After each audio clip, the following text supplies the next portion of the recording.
예, 안녕하세요. 이도영 토마스 신부입니다. 네, 반갑습니다.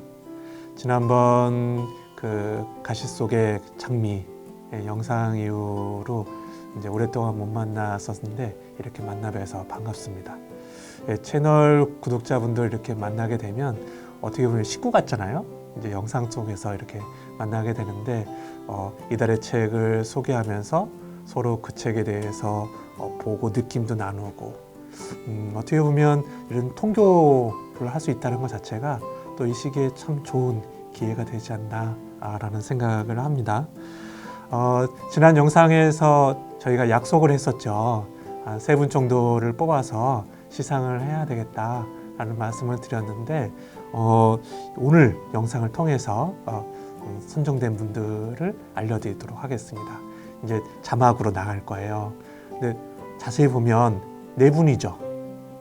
시간이 좀 더 됐잖아요. 그래서 미안한 마음으로 이제 한 분을 더 선정을 해서 선물을 드리자고 그렇게 결정이 났습니다. 이렇게 함께 참여해 주신 모든 분들께 감사를 드리고 저는 개인적으로 선물도 좋지만 그 댓글들이 너무 좋았어요. 그리고 또 원래 이 책을 가지고 있었는데도 불구하고 또 오랫동안 보지 않았었는데 이렇게 보고서 다시 한번 펼치게 되었다.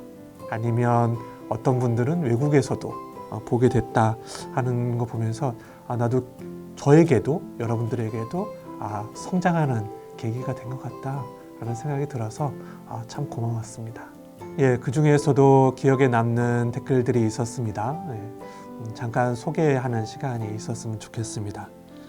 시간을 내기 어려움에도 유튜브를 통해서 매일 미사를 드리면서 신앙생활을 이어가고 계신다는 김은희님, 또 평소에도 묵주기도와 성경 통독을 하면서 더 높은 영적 성장을 위해서 노력하고 계신다는 문선희님이 계셨고요. 미사가 없는 날에 주님을 더 깊이 묵상하시면서 힘을 내시겠다는 서뮤리일님도 계셨고, 또 이 밖에도 많은 분들이 이 책을 읽고 또 힘을 내겠다고 또 이 소리를 들으면서 그렇게 묵상하게 되었다고 얘기해 주셔서 너무 고맙습니다. 예, 오늘 영상을 보시고 다른 분들이 적어놓은 댓글을 보시지 말고 직접 써주시면 좋을 것 같아요. 그것도 어떻게 보면 내가 그냥 읽고 지나가는 그런 것이 아니라 생각해보고 또 잠깐 이렇게 적어보고 하면서 이것이 흔적으로 남는다는 것 자체가 나중에 내가 그것을 읽었구나 하고 인지할 수도 있거든요. 내가 언제 이런 것을 읽었는지 잊어먹을 수도 있잖아요. 아주 소중한 자료가 됩니다. 또 그거 보면서 또 그때 내 느낌을, 그 사랑을 기억하게 되니까요. 그렇게 하셔서 여러분들이 적어주시면 이분하고 비슷하게 3분 정도 선정을 해서 선물을 드릴까 합니다. 아마도 11월 달쯤 돼서 이렇게 발표하지 않을까라는 기대를 해봅니다.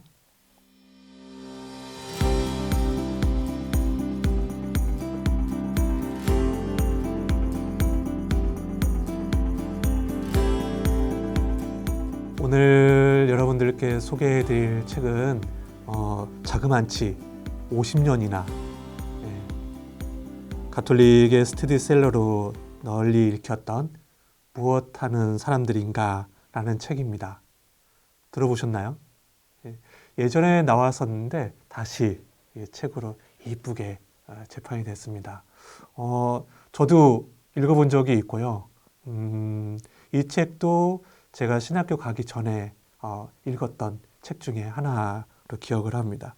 이 책은 돌아가신 박도식 신부님께서 쓰신 책이십니다.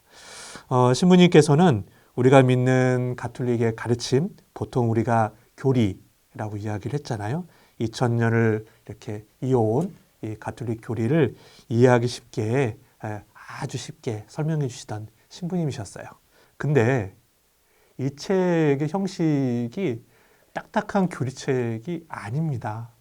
보신 분들은 분명히 알 거예요. 이 책의 형식이 소설의 형식입니다. 신기하죠?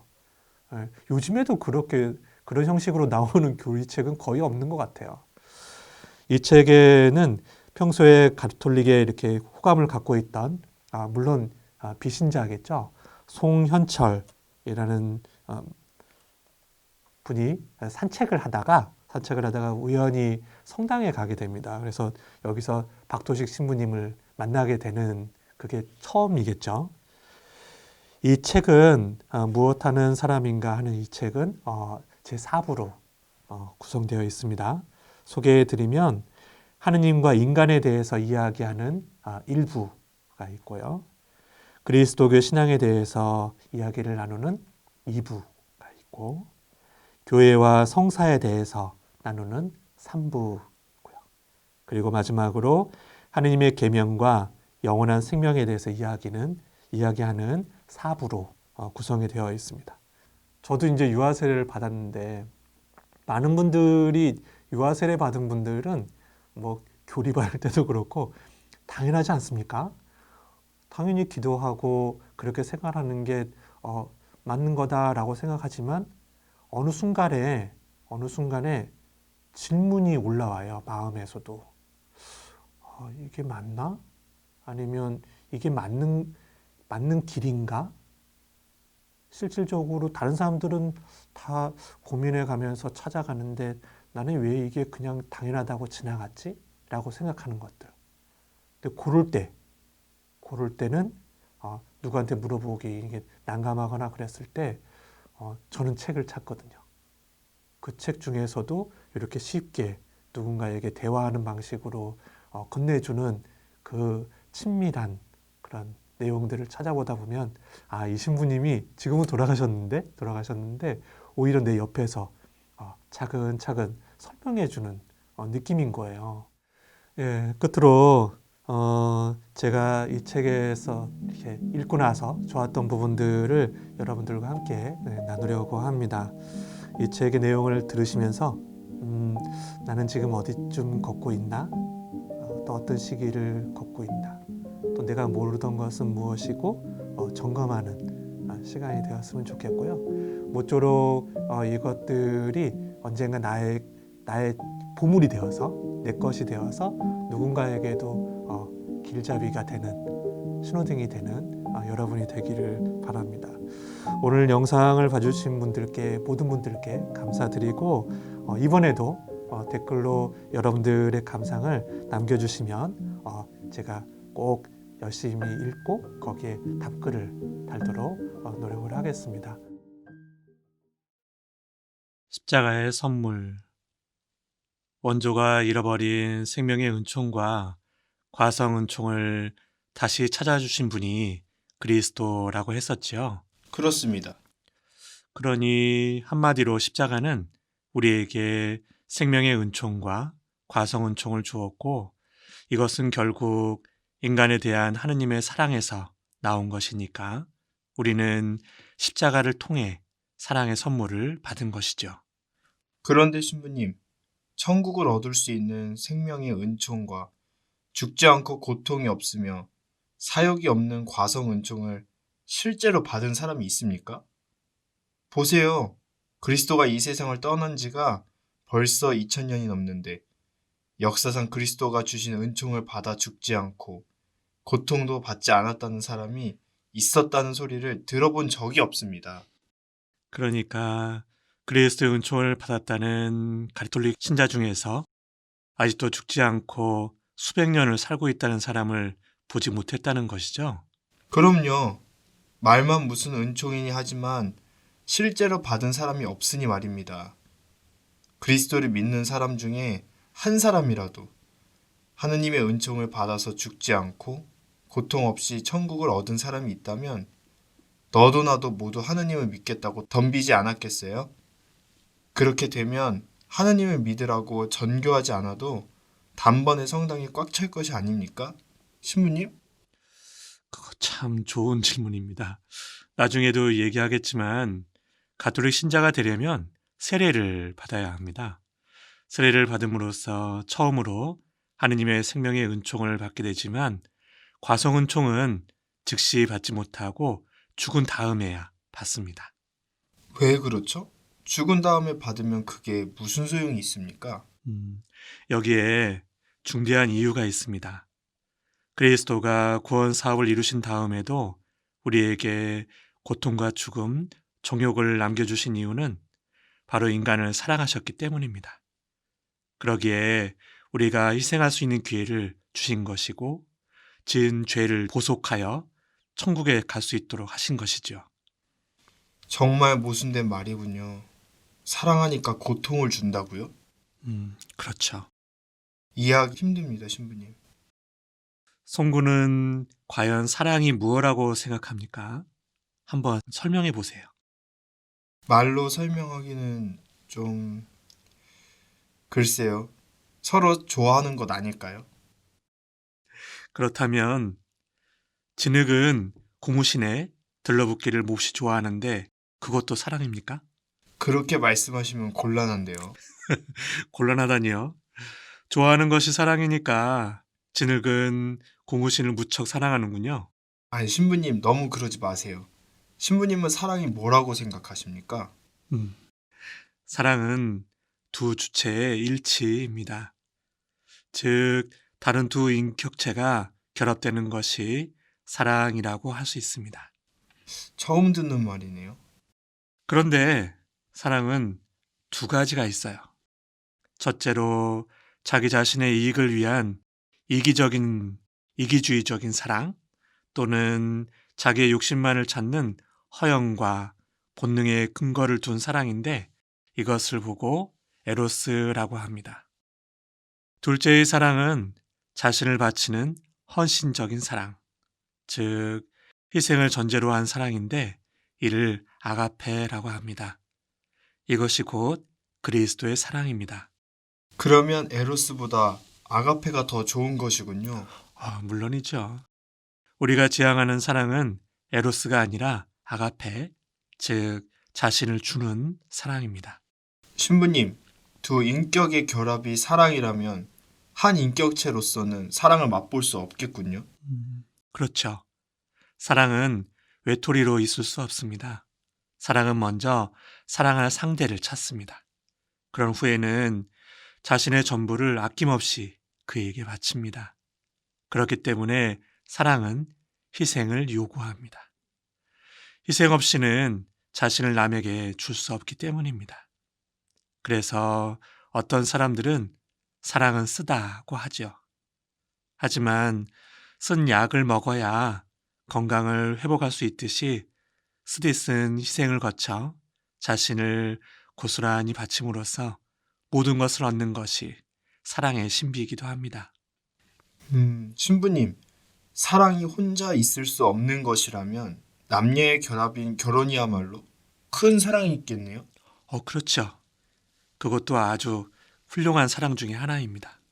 그런데 가톨릭에는 결혼하지 않고 혼자서 사는 분들이 많지 않습니까? 예, 신부님들과 수자들이 그렇죠.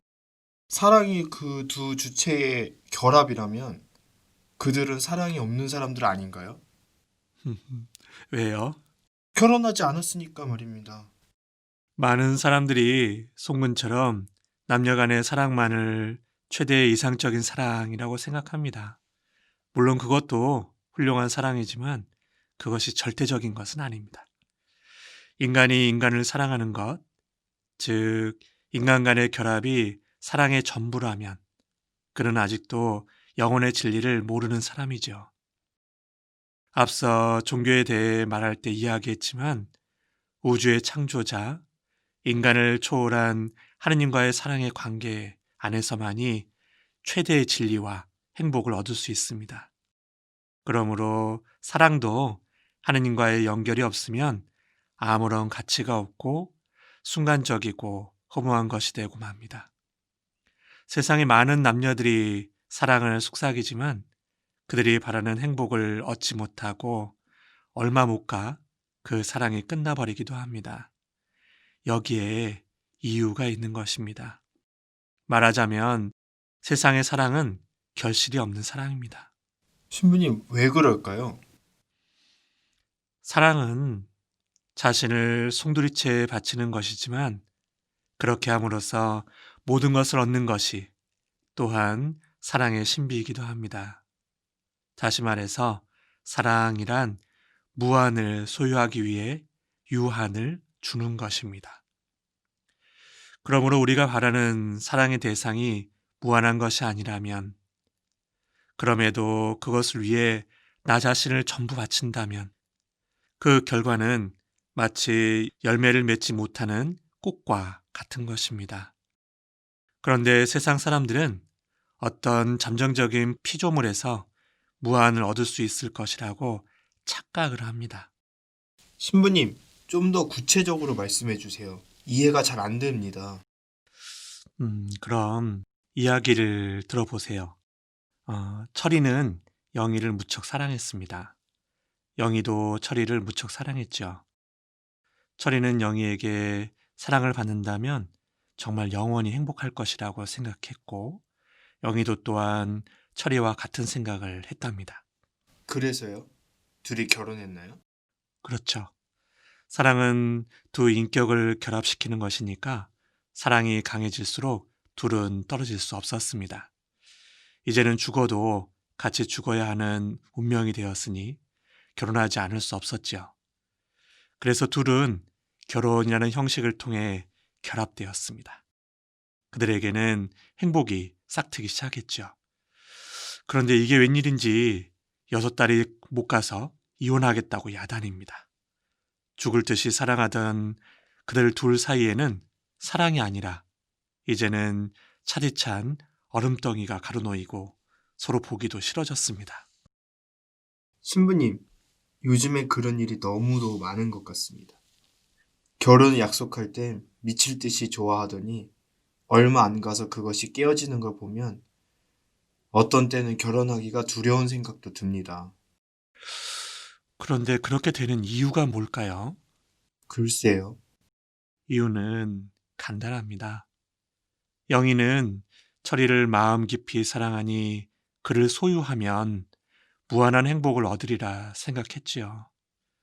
하지만 실상 철이를 소유하고 보니 그도 역시 약하고 결점이 있는 인간이었기에 거기에 절대적인 만족이나 무한한 행복을 찾을 수는 없었습니다. 말하자면 영희는 철이가 무한한 존재인 양 착각했던 겁니다. 철이도 영희처럼 착각했지요. 그러고 보니 실망은 더욱 커지고 그들의 앞길에는 절망과 불행만이 가로놓이게 된 것입니다. 신부님, 그렇다면 결혼을 하지 말아야 합니까? 송군, 결혼하려니 겁이 나는 모양이군요. 근본 문제는 인간이 인간 피조물에서 절대적인 사랑이나 행복을 얻을 수 없다는 것을 깨달아야 한다는 것입니다. 그래야 무한한 하느님을 알게 되는 것이죠. 하느님과 사랑으로 연결되어 있지 않으면 인간의 사랑은 결국 눈물과 절망으로 끝나고 마는 것입니다. 송군, 지금까지 말한 대로 사랑은 혼자 있을 수 없습니다. 가톨릭의 성직자와 수도자들은 혼자 산다고 생각하면 큰 잘못입니다. 신부님, 무슨 말씀이십니까? 혼자 살지 않는다니요? 결코 아닙니다. 하나의 인격체가 외톨이로 있다는 것은 있을 수 없는 일입니다. 그럼 그들은 누구와 같이 살죠? 하느님과 같이 살지요. 가톨릭 교회의 성직자, 수자들이 사랑이 없기 때문에 결혼하지 않는 것이 아닙니다. 사랑이 누구보다도 강렬하기 때문에 더 고상한 사랑의 대상인 하느님과 사랑을 속삭이는 것입니다. 정말이지 그런 얘기는 처음 듣는군요. 그렇겠죠. 그러니 사랑이 무엇인지, 가톨릭이 무엇인지 모르는 사람은 결코 가톨릭의 독신 제도를 이해할 수 없습니다. 송군과 처음 만났을 때 말씀드렸는데 신부라는 말이 아버지라는 뜻이라고 했지요. 네, 네, 생각납니다. 얼핏 들으면 모순 같습니다. 독신자가 어떻게 아버지가 될 수 있는가? 하지만 신부는 어느 한 가정의 아버지가 아니라 모든 사람의 아버지, 더 많은 사람의 아버지가 되기 위해 독신으로 사는 겁니다. 독신이기 때문에 신부라고 합니다. 신부가 결혼을 한다면 그는 벌써 신부가 아닙니다. 왜냐하면 그는 한 가정의 아버지지 모든 신자들의 아버지가 될 수 없잖아요. 잘 알겠습니다. 그러니 하느님을 모르고 그들의 생활을 모르는 사람들은 가톨릭의 독신 생활을 이해하기 어렵겠군요. 사실입니다. 어느 날 한 아가씨가 찾아와 말하더군요. 신부님, 저는 수녀가 되고 싶습니다. 어떻게 하면 좋은지 신부님께 지도를 받고 싶어요. 그래서 그 까닭을 물었습니다. 무엇 때문에 수녀가 되려고 합니까? 그랬더니 이렇게 말하더군요. 저는 저의 뜨거운 사랑을 잠깐 지나가는 피조물에게 바치고 싶지는 않아요, 신부님. 송군, 이런 사람들이 모여 사는 곳이 수도원이랍니다. 네, 잘 알겠습니다. 그런데 신부님, 그리스도의 십자가와 사랑은 어떤 관계가 있나요? 사랑하기 때문에 고통을 주신다는 이야기를 하다가 이야기가 빗나갔군요. 그럼 이제는 십자가와 사랑에 대해 살펴보겠습니다. 그리스도는 인류를 사랑하셨기 때문에 당신 생명을 아끼지 않고 십자가 죽음으로 희생하셨습니다. 십자가는 사랑의 상징입니다. 그런데 사랑은 일치하는 데 있으므로 그리스도와 일치하려면 그리스도처럼 십자가를 져야 되지 않겠습니까? 그리스도를 분명히 누구든지 내 뒤를 따라오려면 자신을 버리고 제 십자가를 지고 나를 따라야 한다고 하셨습니다. 우리도 그리스도처럼 십자가를 지지 않고는 그분과 합체할 수 없습니다. 그리스도가 말씀하신 십자가는 무엇을 뜻합니까? 송구는 어떻게 생각해요? 고무풍선으로 만든 십자가를 메고 남산에 올라가면 될 것 같습니까? 그런 뜻은 아니겠죠? 물론입니다. 그리스도가 말씀하신 십자가는 모든 고통과 희생, 겸손, 비웃음과 모욕을 의미합니다. 그래서 누구든지 그리스도를 따르고자 하면 그분처럼 겸손해야 하며 모든 고통을 잘 참아야 하고 세속의 모든 모욕과 조소를 기꺼이 참아야 되는 것입니다. 그래서 과성은총은 다음으로 미루시고 인간의 고통과 비참을 그대로 남겨두신 것입니다. 그러니까 우리가 이 세상 고통을 잘 이용해야 된다는 말씀이신가요? 그렇습니다. 우리가 고통을 통해서만 그리스도와 일치할 수 있습니다. 그런데 구원 사업에도 두 가지가 있어요. 하나는 그 옛날 그리스도가 하신 인류 영혼들을 위한 객관적 구원 사업이고 다른 하나는 우리 각자가 그리스도의 공로를 통해서 영혼을 구하는 주관적 구원 사업입니다. 다시 말해서 우리는 각자 자기 영혼의 구세주가 되어야 합니다. 내 영혼의 구세주도 그리스도와 같이 십자가를 져야 합니다. 그리스도가 원죄로 인해 십자가에 죽으셨다고 우리가 자동적으로 천국을 얻게 되는 것은 아닙니다. 우리는 그리스도와 같이 십자가를 지고 꾸준히 우리 구원을 위해 노력해야 합니다. 이런 일이 있다고 생각해 보십시오. 빨갛게 익은 감이 주렁주렁 달린 감나무가 정원 앞에 있습니다. 감이 몹시 먹고 싶은 옆집 사람이 감을 먹으려고 감나무 밑에 누워 입을 딱 벌리고 있었습니다. 나무 위에 올라가기 귀찮고 장대로 휘두르기도 귀찮으니까 말입니다. 그때 마침 바람이 휘잉 불더니 감이 우르르 떨어졌습니다. 입에 떨어져야 할 감이 하나는 눈에, 하나는 이마에, 하나는 콧잔등에 떨어지니 그래서 감을 먹기는커녕 눈에는 눈물이 핑 돌고 얼굴은 온통 감투성이가 되고 말았지요. 게으른 사람이라 그런지 마땅히 그런 벌을 받아야겠죠? 우리가 하느님을 공경하는 것도 마찬가지입니다. 옆집 사람처럼 설마 하느님이 나를 버리시지는 않겠지? 하고는 할 일을 하지 않고 게으름을 부리다가 벌을 받습니다. 감나무에 감이 아무리 많아도 우리가 노력해서 따먹지 않으면 아무런 소용이 없지 않습니까? 이처럼 그리스도가 십자가에서 돌아가시면서까지 무한한 희생을 남겨놓으셨지만 우리가 십자가 나무에 맺혀 있는 생명의 과실을 따먹으려고 노력하지 않으면 아무런 소용이 없는 것입니다. 그러니까 우리도 그리스도처럼 세상 고통을 잘 참고 열심히 하느님을 공경해야 된다는 것이죠. 그럼요. 우리는 힘껏 노력해야 합니다. 즉, 나 자신의 구원을 위해 내 영혼의 구세주가 되어야 하지요. 신부님, 잘 알겠습니다. 그렇지만 죽음도 고통도 없이 그리스도를 따르는 길이 있으면 더 좋을 것 같은데. 그것이 인간들의 생각이지만 하느님의 뜻은 그것이 아니었습니다.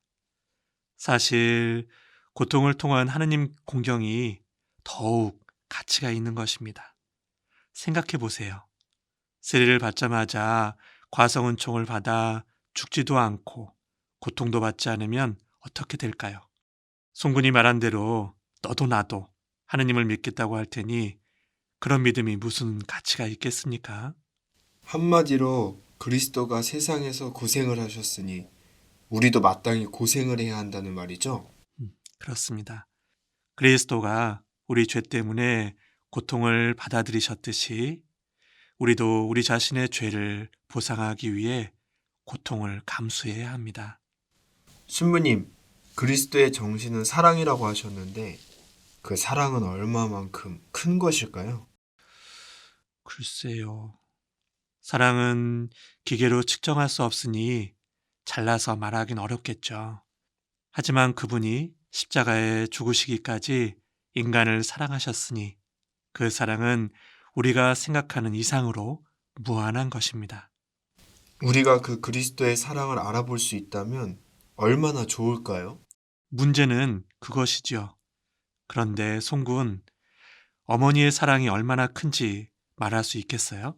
말로 표현하기는 불가능하겠죠? 이런 이야기가 있습니다. 옛날 어떤 지방에 외아들을 가진 어머니가 있었습니다. 하나밖에 없는 귀염둥이 외아들은 어머니의 사랑 속에 자랐고 어머니는 금이야 오기야 하며 손뭉치로 둘둘 말아 아들을 길렀지요. 가정교육이 철저하지 못했을 뿐 아니라 어머니는 무조건 아들이 좋다는 대로 해주었습니다. 아들은 커갈수록 어머니가 푼푼히 모아둔 재산을 낭비하기 시작했습니다.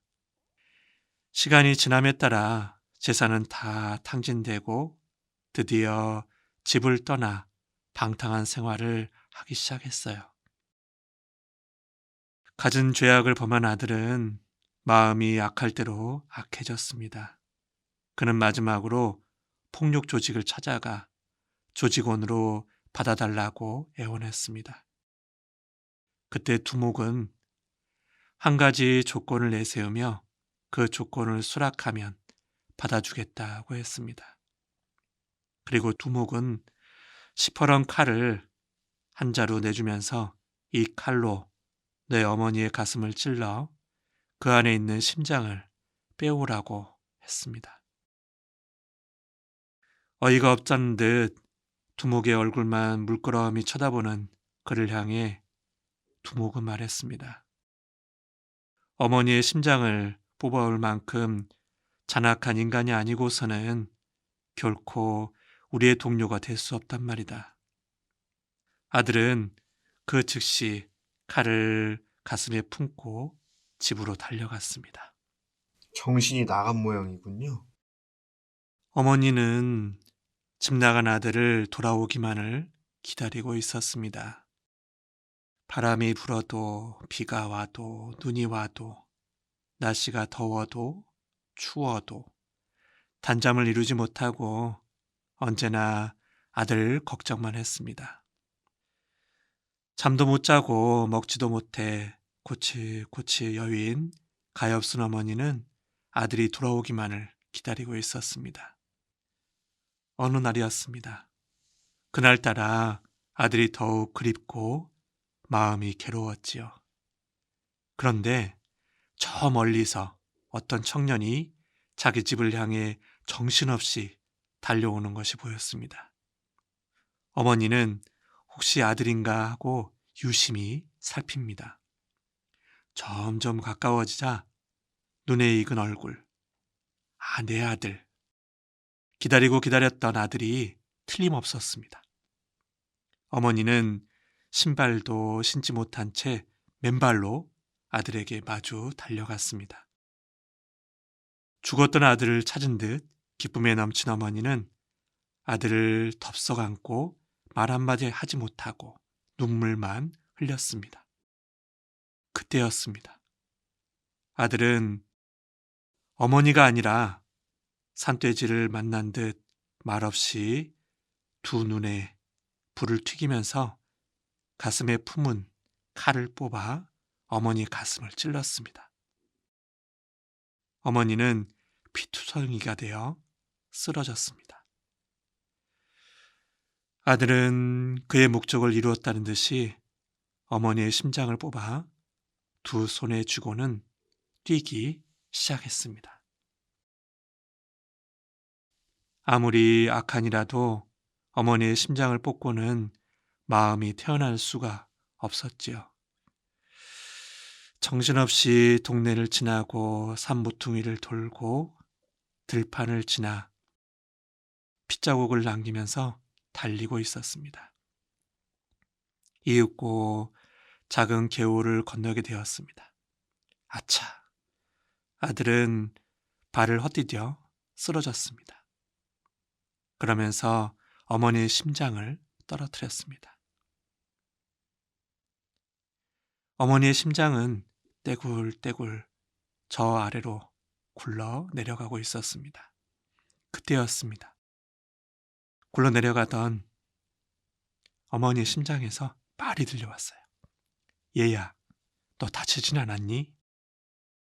이 말을 들은 아들은 가슴이 터질 듯한 고통을 느꼈습니다. 자기 심장을 빼가는 자식의 죄도 다 있고 그 자식이 다쳤을까봐 죽은 후까지 염려하는군요. 기가 막힙니다. 한참 동안 정신을 잃고 있던 아들은 그 지극한 어머니의 사랑에 충격을 받고 자리에서 일어나 다시 길을 떠났습니다. 그리고 그는 얼마 후 수도원에 들어갔습니다. 참 좋은 이야기입니다. 집에 가서 당장 조카들을 모아놓고 이야기해줘야겠습니다. 그런데 하느님의 사랑은 어머니의 사랑에 비길 수 없을 만큼 더 큰 것입니다. 그럴까요, 신부님? 그렇죠.